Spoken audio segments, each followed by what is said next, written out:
এখন আমরা যে অংশটা দেখব সেই অংশটা হচ্ছে এসএমএস অথবা হোয়াটসঅ্যাপের এপিআই। মানেটা হচ্ছে আপনার কাস্টমার যখন কোনো পণ্য কিনবে বা আপনি বিক্রি করলেন, তার ইনভয়েসে যে ফোন নাম্বারটা থাকবে যা তার তথ্যে, সেই ফোন নাম্বারটার মধ্যে একটা মেসেজ সে পেয়ে যাবে, ঠিক আছে, ক্রয় বিক্রয়। তো এই বিষয়টা সেট আপ করতে হয়। সেট আপ করার আগে আমরা দেখি যে এখানে চারটা ইনফরমেশন রয়েছে, এগুলো হচ্ছে একটু বোঝার বিষয়। এটা আপাতত আমরা বুঝবো না, কারণ হচ্ছে এই এসএমএস অপশনগুলো কিনে নিতে হয়।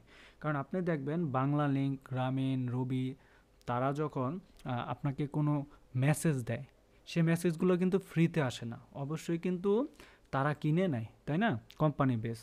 এরকম অনেক কোম্পানি আপনার ফোনে মেসেজ দিবে, তো মেসেজ দিলেই হবে যে ফ্রিতে কিন্তু মেসেজ দেওয়া যায় না। গ্রাহকের কাছে আপনি মেসেজ দিলে অবশ্যই কিছু পয়সা কাটে, অবশ্যই ভালো মানের পয়সা কাটে, 40 পয়সা অথবা 30 পয়সা কাটে এক একটা মেসেজে। সো আপনাকে গ্রাহককে মেসেজ পাঠাইতে হইলে পয়সা কাটবে, ঠিক আছে।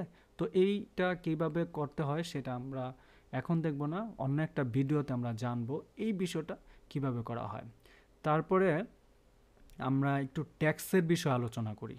ট্যাক্সটা কি? আমরা যদি ট্যাক্সে ক্লিক করি, দেখব যে এখানে অপশন আছে, অর্থাৎ আপনি গ্রাহকের কাছ থেকে সরাসরি ট্যাক্স নেবেন নাকি ট্যাক্সটা আপনি আলাদা দিবেন, বিষয়টা হচ্ছে এরকম। হ্যাঁ, তো এখানে বাই ডিফল্ট 5% ট্যাক্স দেওয়া আছে, ধরে নিলাম কোনো ট্যাক্স নাই। আমি যদি ডিলিট করি এগুলা সব ডিলিট করি, তাহলে এখানে দেখব ট্যাক্সের গ্রুপ আছে। এই গ্রুপগুলো আমাদের জানার দরকার নাই, আপাতত আমরা ট্যাক্সের লিস্টটা দেখি। হ্যাঁ, এখানে যেহেতু আপনার এটা বিজনেস, এত ট্যাক্স ধরলে গ্রাহক দিতে চাইবে না, সো ট্যাক্সটা আপনি দিবেন, গ্রাহক থেকে সরাসরি টাকাটা নেবেন, বিষয়টা হচ্ছে এরকম। এখন আপনি যদি একটা একটা ডিলিট করেন, তাহলে এই যে অ্যাকশনের বরাবরে ক্লিক করলে ডিলিট অপশন আছে, ডিলিট, ওকে, ডিলিট হয়ে গেল। হ্যাঁ, তো এরকম। আবার যদি এটাতে করেন ডিলিট, ডিলিট, হ্যাঁ, এরকম দেখেন সরি বলছে, ইউজ টু অ্যাড আইটেমস, বলছে এই ট্যাক্সটা, এটা কেন ডিলিট হচ্ছে না সেটাও বুঝেন। বলছে এই sorry can not delete tax name VAT already use to add items, আইটেমের মধ্যে এই লেখাটা অলরেডি ইউজ হচ্ছে, এই যে এইটা, ওকে। আচ্ছা, তাহলে এটা কি করা যায়?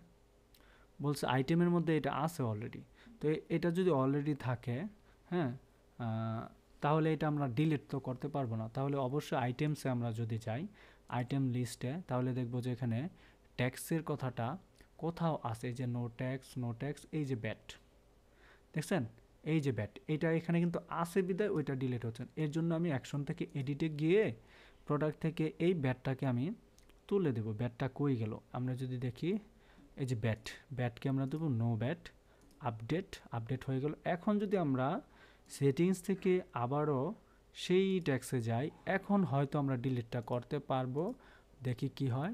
ওকে, ডিলিট হয়ে গেল, ঠিক আছে। আচ্ছা, তো এই বিষয়টা হচ্ছে এরকম। আপনি অবশ্যই তো একটা ট্যাক্স এখানে অ্যাড করতে পারেন, অবশ্যই একাধিক ট্যাক্স করতে পারেন। এখানে নিউ ট্যাক্সে ক্লিক করলে ট্যাক্সের নাম, ট্যাক্স কত পার্সেন্টেজ আকারে নেবেন সেটা সেটা এখানে দিয়ে সেভ দিলে ওকে হয়ে যাবে, ওকে। আচ্ছা, এই হচ্ছে ট্যাক্সের বিষয়টা। আমরা যদি নতুন একটা ট্যাক্স অ্যাড করি, তাহলে এরকম হতে পারে, নিউ ট্যাক্সে গেলাম, আমরা নিলাম zero tax, zero tax, zero tax, 0%, অর্থাৎ কোনো ট্যাক্স নাই, সেভ দিলাম। এটা হচ্ছে ট্যাক্স, এটা আরেকটা ট্যাক্সের নাম, এটা আরেকটা ট্যাক্সের নাম। আপনি কোন ট্যাক্সে মানুষকে কাছে বিক্রি করবেন সেটা হচ্ছে আপনার বিষয়।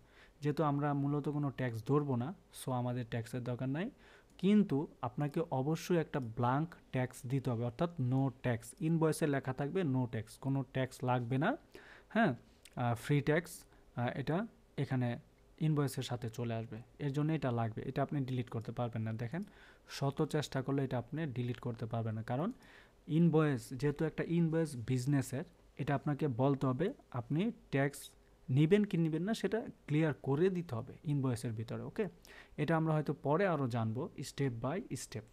আচ্ছা, তারপরে আমরা যদি দেখি আমাদের ট্যাক্সের বিষয়টা, একটু গ্রুপের দিকে যদি যাই, গ্রুপে গেলাম, সিলেক্ট ট্যাক্স, এই যে নো ট্যাক্স, এখানে অনেকগুলো ট্যাক্স থাকতে পারে, অনেকগুলো ট্যাক্স, হ্যাঁ, অনেকগুলো ট্যাক্সকে একসাথে একটা ব্যাট ধরা, একটা পার্সেন্টেজ ধরাকেই বলা হচ্ছে তোমার গ্রুপ ট্যাক্স, ওকে।